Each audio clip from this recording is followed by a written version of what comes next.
Jazz, and welcome to What If, where I try and crystallise one clear thought about a question going through our mind. And today, the question is, what if we started a human revolution? We've had an industrial revolution, that was fun. We've had a technical revolution, we need a human revolution, and here's why. I'm just going to take teaching, but it's the same in the NHS, it's the same with doctors, it's the same with service providers who are working, people facing. We don't encourage connection anymore. We hold people to this standard of these are the things that get measured, so these are the things you need to do. I used to say what gets measured gets done, but now it's what gets measured gets gained.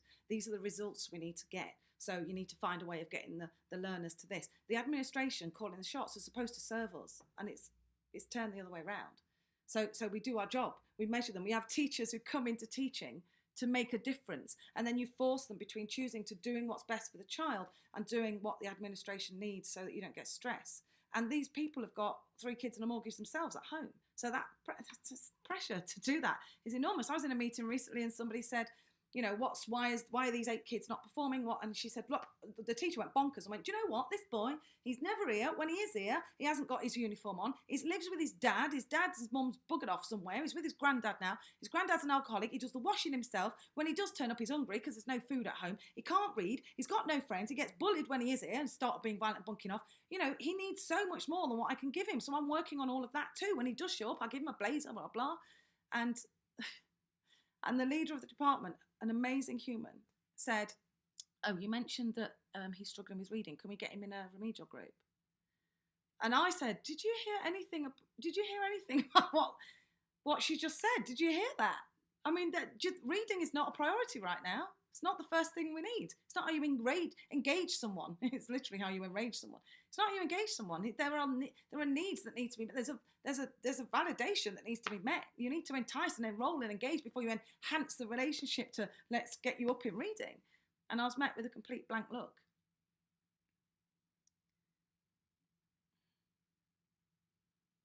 So I shouldn't be here. You might have heard this before, but listen up. When you go through a complex trauma before the age of 25, so layers and layers on trauma. I was 8 when mine started, prior to that, but 8 was the worst.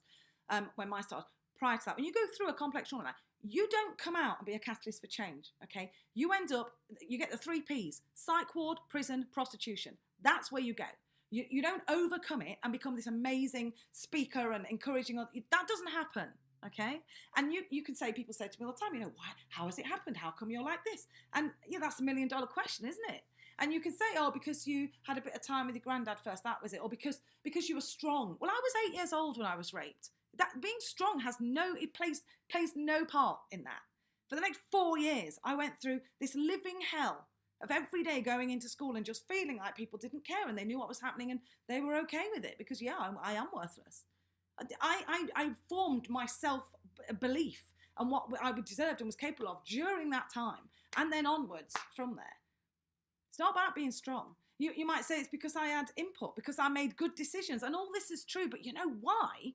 Do you know why that happened? Here's the thing, you know when at school you have like, you don't do it so much, maybe in the office, team building days, you go out and you build the team, or you go out and you have a works night out organised by the leaders and everyone goes out, or the office Christmas party. It's so false. That's not relationships. You know, we know how to make relationships. We meet someone, we pay into their emotional bank account, they pay into ours. You build up a balance, and then if you have an argument, you take a bit out of the bank account, but you've still got reserves, and you build up again. You know, we know how to connect with each other. But in work, it's like we lose the skill. We all go into like, you know, filter mode where blindfold blinkers. We can't see anything apart from do the job. We forget the teacher we were before we became the teacher the system says we have to be.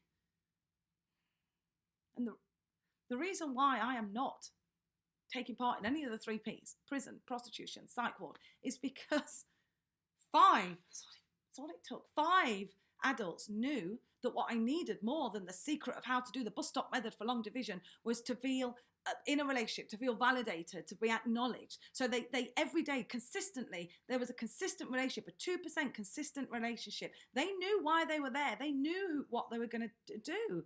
And the education was important, but it wasn't first. Because what's the point? What was the win? So I leave school with like, you know, A stars. I didn't, but even if I did, I leave school with that. What's the win? What do I do then? I have fought every step of the way, and the only thing that's kept me going, kept me out of all that crap that trajectory that I was heading for, is because 5 people believed in me, because they just showed up, for crying out loud.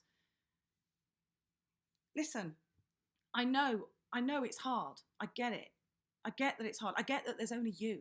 There's only one of you. What can you do? What difference can you make? And if you stick your head above the parapet, you're going to get shot at. I get that.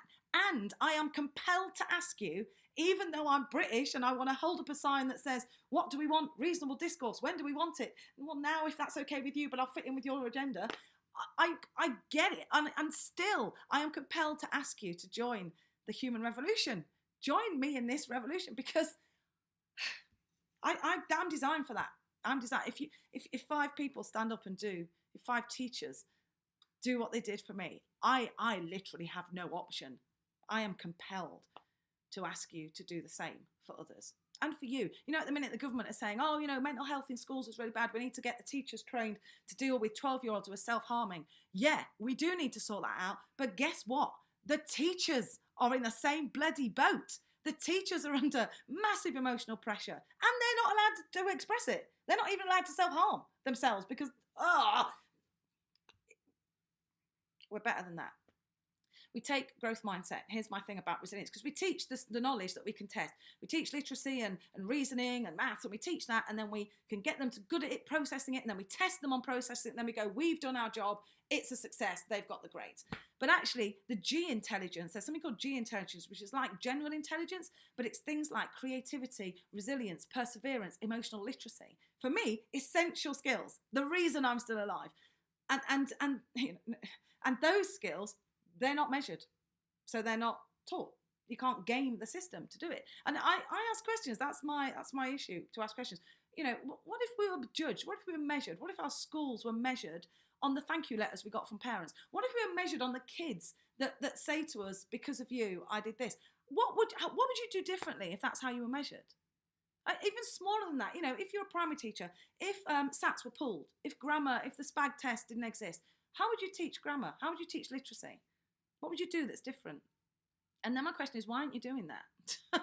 Because, yeah, we need to know this stuff, but we need ownership. We need ownership. And when it comes to relationship, when it comes to getting the best out of learners, it's not about stick and throwing this stuff at them. It's about carrot. It's about enticing, engaging, enrolling, and enhancing the relationship to be ace performers. And what we want is enhancement right at the top. We don't want that. That's what the administration are asking us to do. And someone, somewhere, has to be Will Smith and Tommy Lee Jones. Someone has to be the last line of defence. I mean, obviously not against aliens, but with some kids, you never know. Someone has to be the last line of defence. Someone has to advocate for the learners. And the last people doing that, the last people on the planet advocating humanity for the learners, is you. There is no one else. So stop turning around and looking for someone else to do it. It's you. Man, here's how you do it. It's not true. You don't have to stop anything that you are doing. You just have to remember why you're doing it. You just have to get a real grasp on your why. And you just have to see the person in front of you as a person, not as someone who's having problems with reading, as well as all this other mammoth trauma, complex trauma going on, and looking at it and think, well, I'm not trained to deal with that, so I'll just do my bit and focus what I can do on. It's not about doing your bit. That's the smallest game you can play. You were a human way before you were a teacher. And the reason that 5 teachers